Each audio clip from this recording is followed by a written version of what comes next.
Metro മാറ്റിനി ന്യൂസിലേക്ക് സ്വാഗതം. പ്രേക്ഷകർക്ക് ഏറെ സുപരിചിതയായ സോഷ്യൽ മീഡിയയിൽ വളരെ സജീവമായ കുടുംബമാണ് കൃഷ്ണകുമാറിന്റേത്. ഭാര്യ സിന്ധു കൃഷ്ണയും മക്കളായ ഹാന, ദിയ, ഇഷാനി, ഹൻസിക ഇവരൊക്കെ തന്നെ താരങ്ങളുടെ വിശേഷം സോഷ്യൽ മീഡിയയുടെ പങ്കുവയ്ക്കാറുണ്ട്. ക്യാമറകൾ ഉറങ്ങാത്ത വീട് എന്നാണ് നടൻ കൃഷ്ണകുമാറിന്റെ കുടുംബത്തെ ആരാധകർ വിശേഷിപ്പിക്കാറുള്ളത്. കാരണം വീട്ടിലെ 6 അംഗങ്ങൾക്കും യൂട്യൂബ് ചാനലുകളുണ്ട്. എല്ലാവരും യൂട്യൂബിൽ വളരെ ആക്റ്റീവുമാണ്. കോവിഡ് കാലത്താണ് എല്ലാവരും സജീവമായി വ്ലോഗുകൾ പങ്കുവച്ചു തുടങ്ങിയത്. കുടുംബത്തിലെ ഓരോ വിശേഷവും പ്രേക്ഷകരുമായി കൃഷ്ണകുമാറും സിന്ധു, മക്കളായ അഹാനയും, ദിയയും, ഇഷാനിയും, ഹൻസികയും ഒക്കെ പങ്കുവയ്ക്കാറുണ്ട്.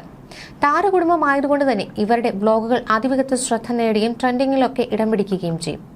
കുടുംബത്തിലെ ഏറ്റവും പുതിയ വിശേഷമെന്ന് പറയുന്നത് ദിയ ഗർഭിണിയാണ്. ഇക്കഴിഞ്ഞ സെപ്റ്റംബറിലായിരുന്നു ദിയയുടെ വിവാഹം. വീട്ടിലേക്ക് എത്താൻ പോകുന്ന പുതിയ അതിഥിയെ സ്വീകരിക്കാനുള്ള തയ്യാറെടുപ്പിലൊക്കെയാണ് എല്ലാവരും. പ്രഗ്നൻസി റിവീലിംഗ് വീഡിയോയ്ക്ക് അടുത്തിടെ ദിയ പങ്കുവച്ചിരുന്നു. കൃഷ്ണകുമാർ കുടുംബത്തിൽ അഭിനേത്രിയായി മലയാള സിനിമയിലേക്ക് ചുവടുവെച്ചത് അഹാനയാണെങ്കിലും സഹോദരി ദിയയാണ് സോഷ്യൽ മീഡിയയിൽ എപ്പോഴും ലൈവ് നിൽക്കുന്ന ഒരാൾ. പലപ്പോഴും വിവാദങ്ങളിലും ദിയ ചെന്നപ്പെടാറുണ്ട്. യൂട്യൂബർ എന്ന രീതിയിൽ ഏറ്റവും സജീവമായി വീഡിയോകൾ ചെയ്ത് പങ്കുവെക്കുന്ന ഒരാളും ദിയയാണ്. നടൻ കൃഷ്ണകുമാറിന്റെ രണ്ടാമത്തെ മകളും നടി അഹാന കൃഷ്ണയുടെ അനിയത്തിയുമാണെന്ന ലേബിളിൽ നിന്നൊക്കെ മാറി സ്വന്തമായൊരു പേര് നേടിയെടുക്കാൻ ദിയയ്ക്ക് സാധിച്ചിരുന്നു. കൃഷ്ണകുമാറിന്റെ 4 പെൺമക്കളിൽ ഏറ്റവും വ്യത്യസ്തയും ഓസി എന്ന് വിളിക്കുന്ന ദിയ തന്നെയാണ്. വിവാഹവും കുടുംബജീവിതവും ഒക്കെ ഏറെ ഇഷ്ടമാണെന്ന് പറയാറുള്ള ദിയ ഇപ്പോൾ ഭർത്താവ് അശ്വിനൊപ്പമുള്ള ജീവിതം ആസ്വദിക്കുകയാണ്. ദിയയുടെ സുഹൃത്തുക്കളിൽ ഒരാളായ അശ്വിൻ ഗണേഷുമായി പ്രണയത്തിലായ ദിയ വീട്ടുകാരോട് ഇതേക്കുറിച്ച് പറയുകയായിരുന്നു. നിന്റെ ഇഷ്ടം അതാണെങ്കിൽ അങ്ങനെ തന്നെയാകട്ടെ എന്ന് പറഞ്ഞ് അച്ഛനാണ് തന്റെ വിവാഹത്തിന് ആദ്യം സമ്മതം പറഞ്ഞതെന്നാണ് മുൻപൊരിക്കൽ ദിയ വെളിപ്പെടുത്തിയത്. പിന്നീട് അശ്വിനൊപ്പമുള്ള പ്രപ്പോസൽ വീഡിയോയും വിവാഹത്തിനുള്ള ഒരുക്കങ്ങളുമൊക്കെ താരപുത്രി കാണിച്ചിരുന്നു. ഇന്ന് ചേച്ചിയെ ഓവർടേക്ക് ചെയ്ത് കുടുംബിനിയായി ഭർത്താവിനൊപ്പം താമസിക്കുകയാണ് താരപുത്രി. വൈകാതെ ഒരു കുഞ്ഞിന്റെ അമ്മ കൂടിയാവുമെന്നതാണ് ആ വിശേഷം. കഴിഞ്ഞ സെപ്റ്റംബറിൽ വിവാഹിതയായ ദിയ ഇപ്പോൾ ഭർത്താവിനൊപ്പം സന്തുഷ്ടയായി ജീവിക്കുകയാണ്. വൈകാതെ ഒരു കുഞ്ഞുവാവ കൂടി ജീവിതത്തിലേക്ക് വരുമെന്നുള്ളതാണ് ഈ താരകുടുംബത്തിന് തന്നെ ഏറ്റവും വലിയ സന്തോഷമെന്ന് പറയുന്നത്. ഗർഭിണിയായതിനു ശേഷമുള്ള ജീവിതത്തെക്കുറിച്ചാണ് കഴിഞ്ഞ കുറച്ചു നാളുകളായി താരപുത്രി പറയാറുള്ളത്. ഇപ്പോഴിതാ ഭർത്താവിന്റെ വീട്ടിലേക്ക് പോയതും അവിടെ തനിക്ക് ഏറ്റവും പ്രിയപ്പെട്ട ഭക്ഷണം ഉണ്ടാക്കുന്നതിനെ പറ്റിയും ഒക്കെ പറഞ്ഞാണ് പുതിയ ഒരു വീഡിയോവുമായി ദിയ എത്തിയിരിക്കുന്നത്. ഞാനിപ്പോൾ അശ്വിന്റെ വീട്ടിലാണെന്ന് പറഞ്ഞുകൊണ്ടാണ് ദിയ വീഡിയോ സംസാരിച്ചു തുടങ്ങുന്നത്. എന്റെ 5ാം മാസത്തെ പൂജാ ചടങ്ങിൽ സ്റ്റേജിലിരുന്ന് ഞാൻ എന്തോ തിന്നുന്നത് എല്ലാവരും കണ്ടിട്ടുണ്ടാവും. അത് മൈസൂർ പാക്കാണ്. പൂജ നടക്കുമ്പോൾ ഞാനത് തിന്നുകൊണ്ടിരിക്കുകയായിരുന്നു. അശ്വിന്റെ അമ്മയും അമ്മയുടെ അനിയത്തിയും ചേർന്നാണ് അത് ഉണ്ടാക്കിയത്. ഞാൻ വളരെ അപൂർവമായിട്ടാണ് മധുരം കഴിക്കുന്നത്. ഇതിൽ ഏറ്റവും ടേസ്റ്റുള്ളതായി തോന്നിയ മൈസൂർ പാക്കായിരുന്നു അമ്മ ഉണ്ടാക്കിയത്. ഗീ മൈസൂർ പാക്കാണിത്. പുറത്തുനിന്ന് പോലും ഇത്രയും ടേസ്റ്റ് ഉള്ളത് കിട്ടില്ല. ഇത് പ്രൊമോഷന് വേണ്ടി വെറുതെ പറയുന്നതല്ല, കഴിച്ചു നോക്കിയാലേ ടേസ്റ്റ് മനസ്സിലാവുകയുള്ളൂ. എന്റെ വീട്ടിലും ഇത് കൊണ്ടുപോയിരുന്നു. അച്ഛനും അമ്മയ്ക്കും അനിയത്തി ഹൻസുവിനും ഒക്കെ വലിയ ഇഷ്ടമായി. വീണ്ടും എനിക്കിത് കഴിക്കാൻ കൊതി വന്നതോടെ ഉണ്ടാക്കി തരാമോ എന്ന് അശ്വിന്റെ അമ്മയോട് ചോദിച്ചു. അവരത് ചെയ്യാമെന്നും പറഞ്ഞു. അങ്ങനെ മൈസൂർ പാക്ക് ഉണ്ടാക്കുന്ന വീഡിയോയ്ക്കാണ് താനിന്ന് കാണിക്കാൻ പോകുന്നതെന്നാണ് ദിയ പറയുന്നത്. അശ്വിന്റെ അമ്മയുടെ ബിസിനസ് സംരംഭമായ മീനമ്മാസ് കിച്ചണിൽ വൈകാതെ ഇതുകൂടി ഉൾപ്പെടുത്തും. വിഷുവിന് മുൻപ് തന്നെ ഉണ്ടാകുമെന്നും ദിയ കൂട്ടിച്ചേർക്കുന്നുണ്ട്. അമ്മായിയമ്മയ്ക്ക് പൊങ്കലിനോട് അനുബന്ധിച്ച് താനൊരു സാരി വാങ്ങി കൊടുത്തുവെന്നും താരപുത്രി സൂചിപ്പിക്കുന്നുണ്ട്. അമ്മ ഇതുവരെ ഉടുത്ത് കണ്ടിട്ടില്ലാത്ത പർപ്പിൾ കളറുള്ള സാരിയാണ് വാങ്ങിയത്. തനിക്ക് ഏറ്റവും ഇഷ്ടപ്പെട്ട സാരിയുടെ കളക്ഷനിൽ നിന്നും ഒരെണ്ണം അമ്മായിയമ്മയ്ക്ക് കൂടി സെലക്ട് ചെയ്ത് കൊടുക്കുന്നതാണെന്നും ദിയ പറയുന്നുണ്ട്. ഇങ്ങനെ ഗർഭിണിയായ മരുമകളുടെ ഇഷ്ടത്തിനനുസരിച്ച് അവർക്ക് ഏറ്റവും പ്രിയപ്പെട്ട മധുരപലഹാരമാണ് അശ്വിന്റെ അമ്മ ഉണ്ടാക്കി കൊടുത്തിരിക്കുന്നത്.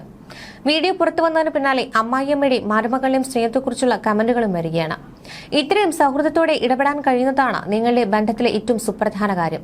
സ്നേഹിച്ച് വിവാഹം കഴിച്ചവരാണെങ്കിലും കുടുംബത്തിന്റെ എല്ലാ പിന്തുണയും ഇരുവർക്കും ഉണ്ടായിരുന്നു. അശ്വിനെ കുറിച്ച് വീട്ടിൽ പറഞ്ഞപ്പോൾ തന്നെ എങ്കിൽ വിവാഹത്തിന്റെ കാര്യങ്ങൾ നോക്കാമെന്നാണ് പിതാവ് തന്നോട് പറഞ്ഞെന്ന് ദിയ സൂചിപ്പിക്കുന്നുണ്ട്. അമ്മയ്ക്ക് പെട്ടെന്ന് വിവാഹമെന്ന് കേട്ടപ്പോൾ ടെൻഷൻ ഉണ്ടായിരുന്നെങ്കിലും അച്ഛൻ ഇക്കാര്യത്തിൽ ഉറച്ചു നിന്നു. അവൾക്ക് ഇഷ്ടമാണെങ്കിൽ അതുപോലെ നടക്കട്ടെ, അതിൽ കൂടുതൽ അഭിപ്രായമൊന്നും നോക്കാനില്ലെന്നാണ് ദിയ പറഞ്ഞത്. അങ്ങനെ സെപ്റ്റംബറിലായിരുന്നു അശ്വിനുമായുള്ള ദിയയുടെ വിവാഹം കഴിഞ്ഞത്. അതിനുവേണ്ടിയുള്ള മുന്നൊരുക്കങ്ങളെല്ലാം ഇരുവരും ഒരുമിച്ച് തന്നെയാണ് ചെയ്തത്. വിവാഹത്തിനു മുമ്പുള്ള വസ്ത്രം മുതൽ വിവാഹവേദി മറ്റു കാര്യങ്ങളുമൊക്കെ അശ്വിനും ദിയയും ഇവരുടെ ഇഷ്ടത്തിന് തന്നെ പ്ലാൻ ചെയ്തു. നാട്ടുകാരെയും സിനിമാ താരങ്ങളെയും വിളിച്ചു കൂട്ടി വലിയ താരവിവാഹമൊക്കെ ആകാതെ സിമ്പിളായിട്ടൊരു വിവാഹമാണ് പ്ലാൻ ചെയ്തത്. അതുപോലെ തന്നെ സംഭവിക്കുകയും ചെയ്തു. വിവാഹം കഴിഞ്ഞ് ദമ്പതിമാർ നേരെ അവരുടെ ഫ്ളാറ്റിലേക്കാണ് പോയത്. ഇരുവരും ഒരുമിച്ച് ജീവിക്കുന്നതിന് വേണ്ടി വാടകയ്ക്കൊരു ഫ്ളാറ്റ് എടുക്കുകയായിരുന്നു. അങ്ങനെ അവിടെയാണ് ആദ്യ രാത്രി മുതലുള്ള ജീവിതം ആരംഭിച്ചത്. ശേഷം നേരത്തെ പ്ലാൻ ചെയ്തിരുന്നത് പോലെ ഹണിമൂണും മറ്റ് ആഘോഷങ്ങളും ഒക്കെ ജീവിതം ആരംഭിച്ചു. വിവാഹം കഴിഞ്ഞ ഉടനെ കുഞ്ഞിനെ കുറിച്ച് ആലോചിക്കുമെന്ന് നേരത്തെ പറഞ്ഞിരുന്ന ദിയ അതുപോലെ തീരുമാനിക്കുകയും ഗർഭിണിയാവുകയും ചെയ്തു. ഗർഭിണിയായി 3 മാസത്തിനു ശേഷമാണ് ഇക്കാര്യം പുറം ലോകത്തോട് പറയുന്നത്. അതിനു മുൻപേ ദിയ ഗർഭിണിയാണോ എന്ന ഊഹാപോഹങ്ങളൊക്കെ സോഷ്യൽ മീഡിയയിൽ വന്നിരുന്നു. താരപുത്രിയുടെ പല പോസ്റ്റുകൾക്ക് താഴെ ഇതേ ചോദ്യം ഉയർന്നുവെങ്കിലും താരങ്ങൾ മറുപടി നൽകിയില്ല. നിലവിൽ 5ാം മാസത്തിലൂടെ കടന്നു പോവുകയാണ് താരപുത്രി. ഇതിനോട് അനുബന്ധിച്ച് 5ാം മാസത്തിലെ പൂജയും നടത്തിയിരുന്നു. ഗർഭിണിയായ സ്ത്രീക്കും കുഞ്ഞിനും കണ്ണു കിട്ടാതിരിക്കാൻ വേണ്ടിയുള്ള ചടങ്ങാണ് അശ്വിന്റെ കുടുംബത്തിന്റെ നേതൃത്വത്തിൽ നടത്തിയത്. അങ്ങനെ ഗർഭകാലം ഏറെ ആഘോഷമാക്കുകയാണ് ഇരുവരും. ജൂലൈയിലായിരിക്കും കുഞ്ഞ് വരിക. ഇതിനോട് അനുബന്ധിച്ചുള്ള മുന്നൊരുക്കങ്ങളിലാണ് എല്ലാവരും. കുഞ്ഞിനിടാനുള്ള പേരടക്കം കണ്ടെത്തി വെക്കുകയാണെന്നും താരങ്ങൾ സൂചിപ്പിച്ചിരുന്നു. സോഷ്യൽ മീഡിയ സജീവമായ ദിയ ഡാൻസ് റീലിലൂടെയാണ് ജനപ്രീതി പിടിച്ചുപറ്റിയത്. കിടിലൻ ഗെറ്റപ്പിലുള്ള പ്രകടനം കാഴ്ചവെച്ചതോടെ യുവാക്കൾക്കിടയിൽ തരംഗമായി. പിന്നീട് യൂട്യൂബ് ചാനലിലൂടെ ബ്ലോഗ് ചെയ്താണ് തന്റെ വിശേഷങ്ങളുമായി താരപുത്രി എത്തിയത്. ഇടയ്ക്ക് ചില വിവാദങ്ങളിലും തലവെച്ച് പ്രശ്നം സൃഷ്ടിച്ച് ദിയ വാർത്തകളിൽ നിറഞ്ഞിട്ടുണ്ട്. മാത്രമല്ല, സ്വന്തമായ ബിസിനസ് എന്ന ലക്ഷ്യം മുൻനിർത്തി അതിനുവേണ്ടി ശ്രമിച്ച താരപുത്രി ആഭരണങ്ങളുടെ വ്യാപാരം നടത്തുകയാണ്. OBOC എന്ന പേരിലാണ് ദിയയുടെ ബിസിനസ് മുന്നോട്ട് പോകുന്നത്. സ്ഥാപനം നടത്തുന്നതിനൊപ്പം ഓൺലൈനിലും ബിസിനസ് നടക്കുന്നുണ്ട്. മാത്രമല്ല, ഇതിനൊപ്പം സാരികളുടെ പുതിയൊരു സംരംഭം കൂടി ആരംഭിച്ചിരിക്കുകയാണ്. കരിയർ എന്നതിനേക്കാളും ഫാമിലിക്കാണ് തനിക്ക് ഏറ്റവും വലുതെന്ന് ദിയ മുൻപ് പറഞ്ഞിരുന്നു. കുട്ടികളെ നോക്കുന്നതും മറ്റുമൊക്കെ വലിയ ഇഷ്ടവുമാണ്. അതുകൊണ്ട് തന്നെ വിവാഹിതയാവാനും കുഞ്ഞുങ്ങൾക്ക് ജന്മം കൊടുത്ത് അവരുടെ കാര്യം നോക്കുന്നതുമാണ് തന്റെ പ്രധാന ലക്ഷ്യമെന്നാണ് താരപുത്രി പറഞ്ഞത്.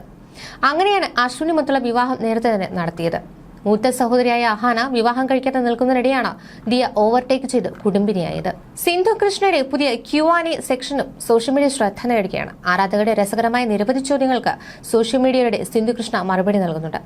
മകൾ ദിയ കൃഷ്ണയുടെയും അശ്വിന്റെയും ജനിക്കാൻ പോകുന്ന കുട്ടി ആണായിരിക്കുമോ പെണ്ണായിരിക്കുമോ എന്ന ചോദ്യത്തിനും സിന്ധു മറുപടി നൽകുന്നുണ്ട്. മകൾ ദിയ കൃഷ്ണയുടെയും അശ്വിന്റെയും ജനിക്കാൻ പോകുന്ന കുട്ടി ആണായിരിക്കുമോ പെണ്ണായിരിക്കുമെന്ന ചോദ്യത്തിനുള്ള മറുപടിയായി അറിയില്ല, ചിലർ ആൺകുട്ടിയായിരിക്കുമെന്നും ചിലർ പെൺകുട്ടിയായിരിക്കുമെന്നും പറയുന്നുണ്ട്. അമ്മുവിനെ ഗർഭം ധരിച്ചിരുന്ന സമയത്ത് അവസാനം വരെയും എന്റെ ഡോക്ടർ പോലും ആൺകുട്ടിയാണെന്ന് തോന്നുന്നുവെന്നാണ് പറഞ്ഞത്. പെണ്ണായാൽ മതിയായിരുന്നുവെന്ന് ഞാനും കിച്ചുവും പറയുമായിരുന്നു. എല്ലാവരും പറഞ്ഞിരുന്നത് വയറ് കണ്ടിട്ടാണെന്ന് തോന്നുന്നുവെന്നാണ്. പക്ഷേ അമ്മു പെണ്ണായിരുന്നു. അതിനാൽ എന്താണെന്ന് നമുക്ക് പറയാനാകില്ല. സർപ്രൈസ് ആകട്ടെ, അതാവും നല്ലത് എന്നാണ് സിന്ധു നൽകുന്ന മറുപടി.